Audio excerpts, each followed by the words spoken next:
ধরুন হঠাৎ আপনি মারা গেলেন। গভীর রাত, চারপাশে নিস্তব্ধতা, মানুষের ঘরে আলো নিভে গেছে, কুকুরের ডাকও থেমে গেছে, শুধু বাতাসের হালকা শশ শব্দ। ঘরের ভেতর তুমি গভীর ঘুমে। হঠাৎ বুক থরথর করে উঠে বসে গেলে, মনে হলো শ্বাস আটকে আসছে। চোখ খুলে যা দেখলেন তাতে রক্ত হিম হয়ে গেল। তোমার নিজের দেহটা তোমার সামনে পড়ে আছে, চোখ বন্ধ, ঠোঁট নীরব, নিঃশ্বাস নেই। তুমি তাকিয়ে আছো নিজের লাশের দিকে।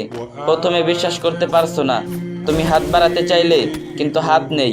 তুমি চিৎকার করে বলতে চাইলে, না এটা আমি নয়, কিন্তু মুখ নেই, শব্দ নেই। তখন বুঝতে পারলে তুমি মৃত। দুনিয়ার সবকিছু পেছনে ফেলে তুমি বেরিয়ে গেছো, আর কখনো ফিরে আসবে না।